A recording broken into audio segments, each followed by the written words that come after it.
नालासोपाऱ्यामध्ये पूर ओसरलेला आहे, मात्र पुरामुळे नागरिकांचं आतोनात नुकसान झालं। तळमजल्यावरील घरातील लोकांनी आपल्या घराची साफसफाई करण्यास काम हाती घेतलंय।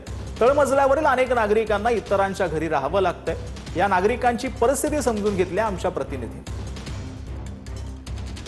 2018 पासून आम्ही ही परिस्थिती अनुभवते। दरवर्षी पावसाळा आला की दर वेळेला जीव मुठीत घेऊन बसावं लागते आणि घरातलं सामान तुम्ही बघा आम्हाला हलवावं लागतं। कित्येक सामान तर 2018 मध्ये आमचं लॉस झालं आणि अशा वेळेला हे याच घरापुरती नाही, जे ग्राउंड फ्लोअरला जेवढी घरे आहेत त्या लोकांचं लाखो रुपयाचं नुकसान होते।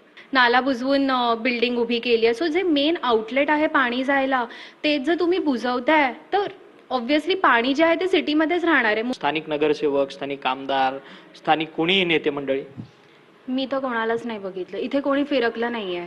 म्हणजे हे लोक काय करतात, पावसाच्या आधी झाडांचं कटिंग केलंय, रोड दुरुस्त केलंय, त्या सगळ्याचे व्हिडिओज खूप असतात, पण जेव्हा गरज आहे लोकांना, सिटीजनला सहारा हवाय किंवा सपोर्ट हवाय, तेव्हा एक जण नाही आलंय, इथे कोणी नाही आलंय। तर कोयना धरण अर्धशतकाच्या उंबरठ्यावर आहे। कोयना धरणाचा पाणी साठा 59.75 टीएमसी वर पोहोचलाय।